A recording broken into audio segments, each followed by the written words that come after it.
Welcome to McDougall. On this show, you have a choice. Eat smart or eat stupid. Author Cheryl Townsley has an opinion. Hello, I'm Wayne Judd, and now that dragon slayer of medical myths, Dr. John.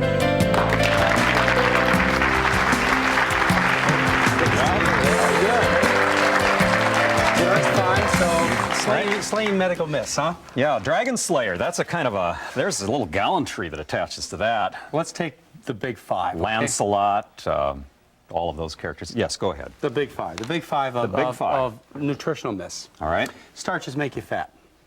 Starches make you fat. Yep. Everybody knows that, Everybody right? knows that. How come when you look around the world when people live on high starch diets, they're always thin?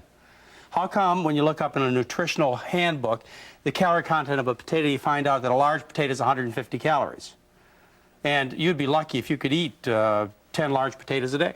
That's 1,500 true. calories of, it just makes no sense at all. Okay. And people who go on high starch diets end up getting very thin. Why do you think they say starches make you fat? Well, that's what I was going to ask you. Probably because I'll bet I know. I bet they put all sorts of fat stuff on starches to ruin sour them. cream, bacon bits. Am I right about that? That's right. Throw a couple of cups of olive oil and spaghetti sauce. That's how starches Sounds wonderful. make you fat. That's another myth, the idea that fat tastes good. If I had a bottle of olive oil or a cup of lard sitting here, would you drink it for me?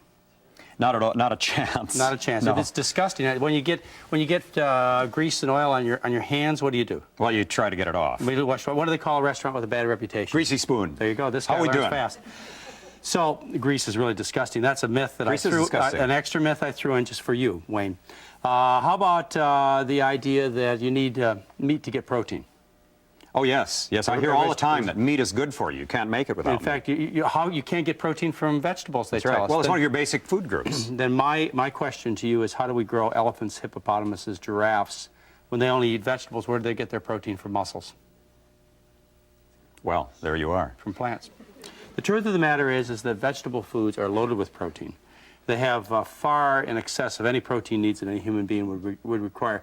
How about the idea that you need... Can you wait a minute? Give me an example, because I don't want you just to say that without telling me what vegetables will give me protein. Okay, let's give you an example. Experimental studies on protein showed that the human being needs 2.5% of their calories as protein. The World Health Organization doubled that and said, of your whole diet, 5% of the calories need to come from protein. Okay. Rice is 8% protein. Potatoes are 11% protein. Whole wheat bread is 14% protein. So even those foods, you don't have to eat soybeans, and you can even get your protein. No, it's impossible to design a protein. See, I expected you to say soybeans, because that's what I always hear. Right. But soybeans give me gas. But I don't then know you what they get into do to the you. problem. Then all beans give you gas. All beans do. Yes. Then you get into the problem of excess protein. And see, when you believe something that's incorrect, you get into serious trouble. When you consume excess protein, what it does is it has to be dealt with, all right? The body takes in protein, utilizes some of it to build a few hormones, repair a few cells, and then the excess has to be dispensed with, as with any nutrient. There are two possibilities. You can take an excess of a nutrient and you can store it, as we do the fat that we eat. We store it in our body fat. Right. Or you can eliminate it from the body. Now, Wayne, this is a tough question, but think about it seriously. All right. If we were going to store protein in our body, the excess protein, where would it be stored, most likely? In the tissue? In the muscles. Okay. And considering the number of chickens and cows and pigs and excess and high protein foods that you and I have eaten all our life, Yes. if it was stored in the muscles and we took off our jackets and showed our bodies to the audience, who would they be looking at? Arnold Schwarzenegger. Of course. That's right, and Sylvester Stallone. I like that. We're not going to give them the thrill today. Sorry, folks. All right. The truth of the matter is protein is not stored in the body. Protein is excreted from the body through the kidneys.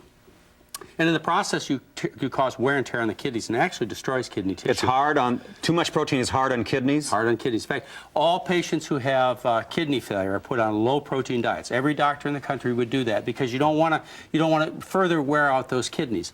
But one of the more important things that happens with this high protein load we take in every day is it causes the bones to dissolve and it washes the bones through the kidneys. And as a consequence, we get a disease called osteoporosis. And that disease begins with the nature of protein. Protein is made of amino acids. You probably heard that, amino acids. Right. Well, these amino acids present an acid load to the body every day. And the body must protect its acid-base balance, and so it dissolves the bones to neutralize this acid. And then what happens is all this protein that we eat causes the kidney physiology to change and causes the body to excrete tremendous amounts of calcium through the kidneys. So out of the body. we're ruining our bones and we're ruining our kidneys when we eat too And much also protein. it's hard on the liver. And the liver. Yes, but Americans don't believe that. And as a consequence, we have one of the highest incidences of osteoporosis in the world. And where osteoporosis is rare to non-existent is in countries where they eat low-protein diets, like in China or rural Japan or in African countries. And now you move the Asian or the African to the United States, you feed them the high-protein diet, and voila, they get osteoporosis. There's a couple of the myths that the Dragon Slayer is taking care of for you. Amazing. Well, we'll do more. I We like will that. do more. I like it. And stay tuned. We're going to be doing an interview on vegetarianism with Cheryl Townsley. We'll be right back.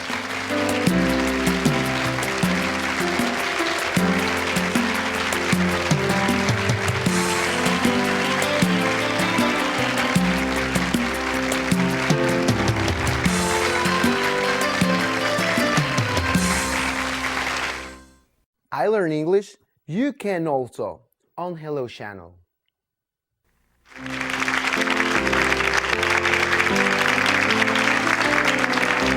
And welcome back. With me is Cheryl Townsley. She's the author of Food Smart, Eat Your Way to Better Health. That's a very seductive title, Eat Your Way to Better Health.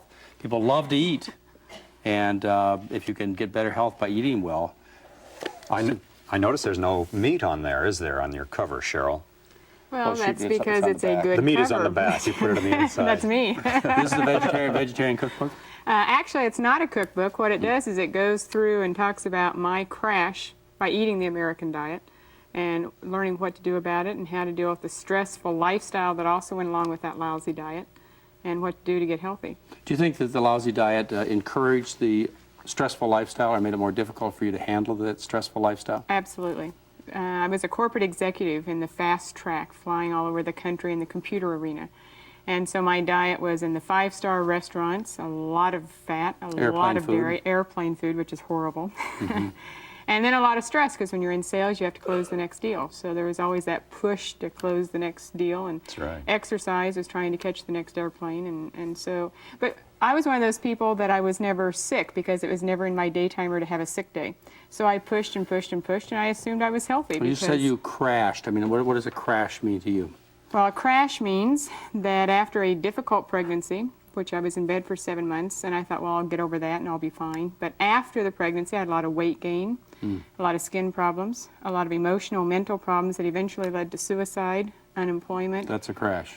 And also went through, because of the unemployment, a financial crash, bankruptcy. So there was major stress, Wow. major crash. It was a pit. Not fun. And you think that taking care of your nutrition would have made a difference, but there's obviously other things that you think are important. Well, I'd gone to doctors at this point of the crash, and they said there was nothing medically wrong. It was probably all in my head. And that was pretty frustrating to hear, and it's very hopeless, because then the psychiatrist only wanted to medicate, so that wasn't very encouraging. Finally found a nutritionist, and I went in very skeptical, because I was a home economist, and I knew the basic 4-food group. And so I thought this was going to be a fruit and fairy type person, and I was very cautious. And so I went in barbed with a lot of skepticism, and what was he going to tell me that I didn't know? And so I asked lots of questions. For example, I asked him, well, my right knee is always swelling, and I've had the fluid drained and it keeps coming back. So what do you think causes that? I was pretty antsy.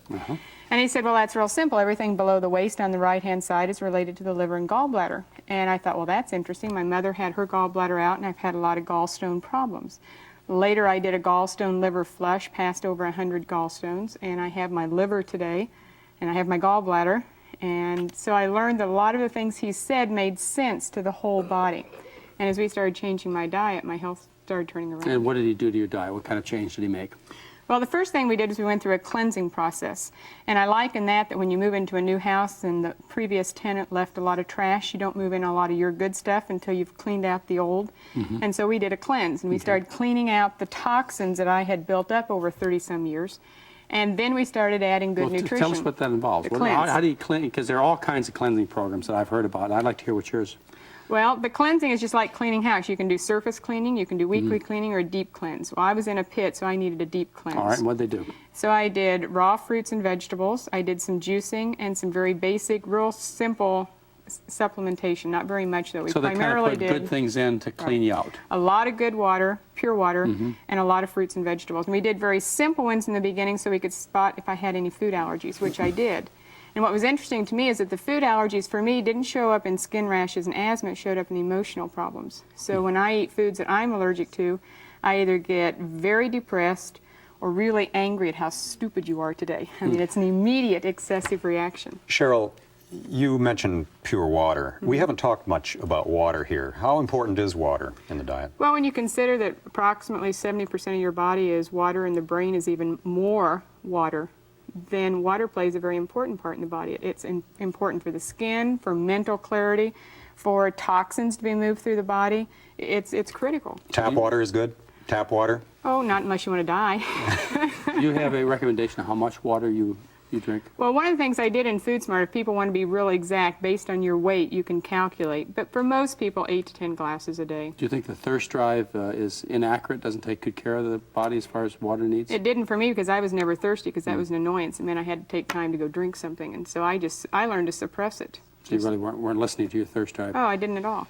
So I had to learn to drink water, and so I carry water with me all the time to remind myself that I have to drink that much during the day. So clean water, obviously. I mean, no one would argue with that. Clean air, clean food. Right. And once you had the cleansing process done, then what kind of a diet did the nutritionist recommend for you, or did you decide that was best? Well, one of the things as I got cleaned out, one of the things I learned is that my body would tell me what it wanted and what it didn't want versus cravings. What happens when my body says I want pepperoni pizza? Should That's I a listen? craving. Oh.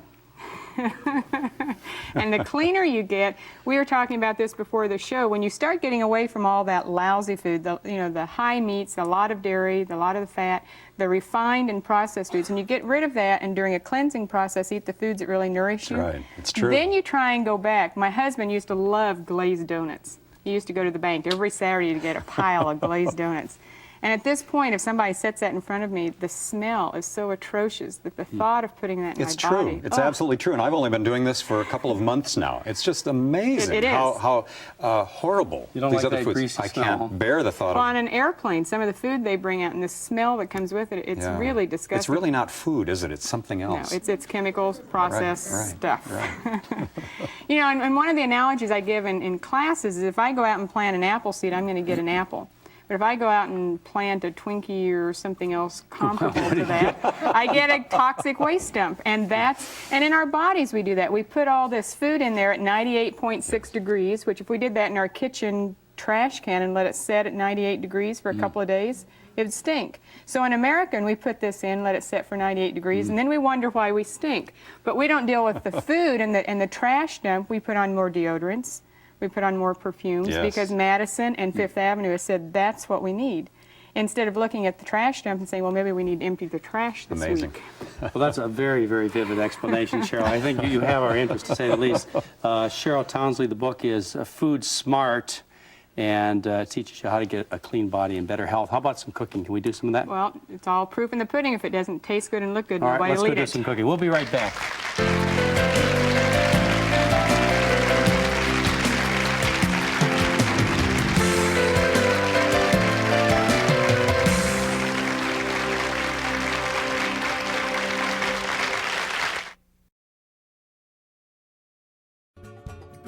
Thanks for watching Hello Channel. Learn the language of the internet, travel, commerce, and diplomacy. Watch Hello Channel and learn English. Do it for yourself.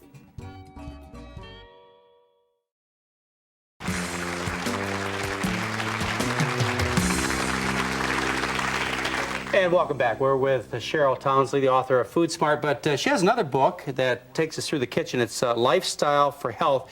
It's Smart Cooking for Busy People, and that, of course, is something that addresses most of us. Cheryl, you talk about clean food and clean cooking, and that starts with a washing process? Well, I do. I talk about that in both the cookbook and in Food Smart.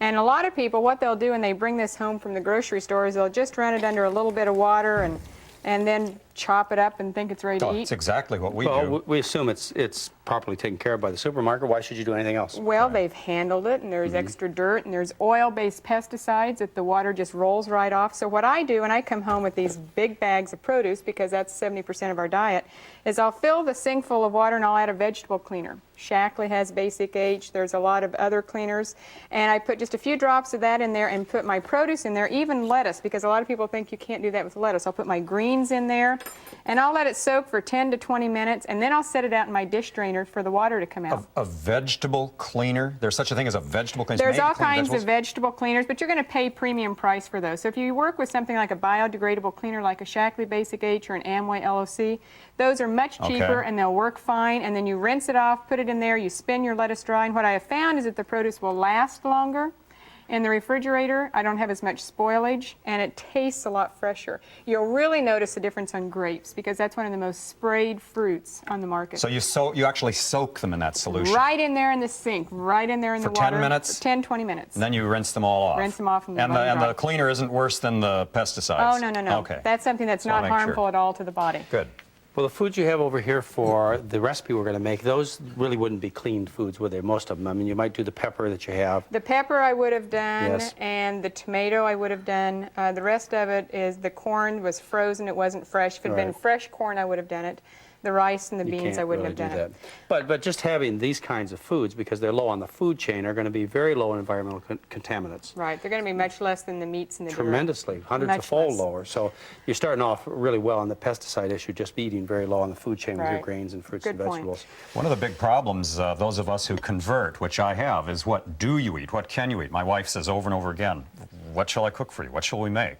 Well, that was interesting. When we worked with our nutrition, they said we could have these fruits and vegetables, and I said, well, like, what are we supposed to do with this? Right, A right. whole week of this stuff? What am I going to do, fast? You know, I was really discouraged. It's not like real food. If you're No. eating all the American diet, Cheryl, it's wasn't not that real because food. you were unfamiliar? Well, I was unfamiliar, I was uneducated, and I planned a meal based on what was going to be the meat. That Right. was how I was taught as a home economist. You picked your meat, and then you put side dishes with the meat. Of course. Now, all of a sudden, these side dishes are supposed to be my main And dish. so what do you think about in terms of the center of the meal now? Oh, well, I pick either beans or vegetables. So you pick a starch. A grain or a vegetable, and grain or that's my vegetable. main dish. And what's so neat about when you start adding these kinds of foods together, what we're making is a black bean and corn salad, and this is rice with some cumin mixed in, because I started understanding seasonings and herbs and how much more flavor that can bring out. That green stuff on top was cumin? Cumin, that's what goes into a lot of Mexican food. How do you spell that? C-U-M-I-N. C-U-M-I-n. Okay. Or for the illiterate, it's the cumin Oh, herb. I guess I've This heard is of cumin, all cumin. right. And then the other thing that's neat about this is the color. And in processed foods, the only way color is added is with food coloring, number 5, number 6, number 2. Well, we don't have to do that when you're using whole natural food. Incidentally, are food colorings dangerous or bad for you?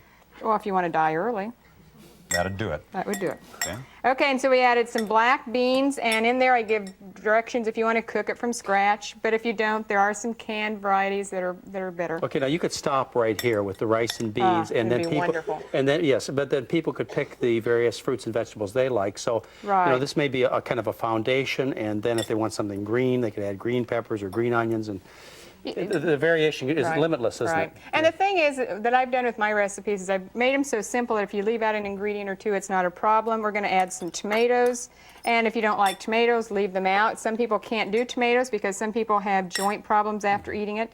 If you add some red peppers, or you could add green peppers That's a to add lot more of red color. peppers. So we won't add that many. And We'll the just same thing leave with some the out. spice cumin, you could add cilantro or any other spice Oh, that you wanted definitely. to. And so people really need to focus on what spices they like. Well, so you that they learn get what that you taste. like. Yeah. And I've worked on recipes allowing people to vary it based on what they like. Mm-hmm. And then yellow corn, you could do white corn. This is the most colorful, flavorful, interesting Beautiful. kind It's of eating there absolutely is. beautiful. I mean, contrast with that with yellow and brown food, which is the American diet, the taste of grease about and these- salt. Look how these colorful chips? this is. Aren't these chips aren't these greasy? What? Did they taste greasy? No, they really don't. Those are baked instead of fried. And so what's nice with that, when you put that in a lettuce-lined bowl or on a tray, we'll bring out our finished one here. And see, this is colorful.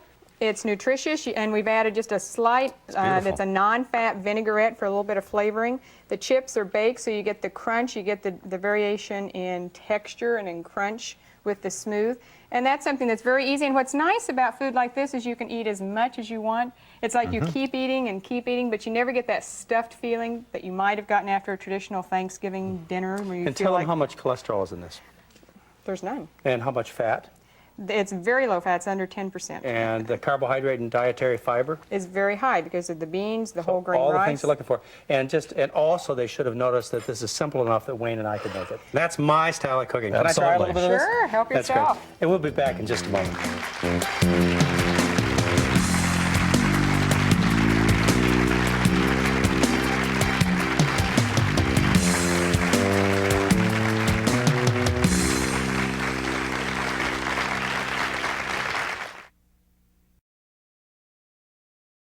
My name is Alan, and you're watching Hello Channel.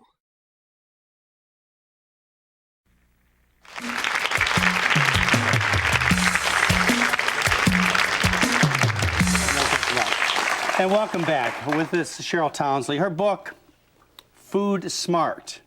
And she also has a cookbook called Lifestyle for Health. We have a real deal for you. We have her newsletter, Lifestyle for Health. And you can write us. The address is coming up, and you can get a free copy of this. When people try and make dietary and lifestyle changes, do you have recommendations to get them going and to get them excited about it? Right, I really do, because if people don't, there's only two reasons people change. Either the cost of their problem is so great they don't want to stay there, or the value of the change is so important to them they want to go towards it. And so I try to help people understand the cost of being sick that we have just come to take for granted and not feel good, and to start to help them understand what it's like to feel good in the morning. They have an option, don't they? That's right. People can get control of their health, can't they? They're the only one who can do it. Nobody else can do it for them. They're the general of this process of getting healthy. Yeah, I know. I think that's the most important thing for them to start out, is to realize how much power they have. And all they have to do is get a simple set of rules that says, eat delicious food. And it is delicious. This is good stuff. I think I'll have another. Well, it gets them out of this victim mode that somebody has to do it for them and that they're destined to be sick by the time they're 40, 50, or 60. Yeah. It's just not true. It's not like you have to add a new activity to your day either. You got to eat anyways. You might as well just pick good things, right? But it's educating yourself, because we're raised a certain way and we don't know better. And so people need to be educated, but they need to understand that it can be easy, that it can be affordable, and it doesn't have to take a lot of time. Right. And you're out there helping them. Give them a good message. You look great. You look the part. Thanks. And that's really important. Got to walk the talk. Well, thank you, Cheryl Townsley. That was really great information. Thank and you. please join us next time.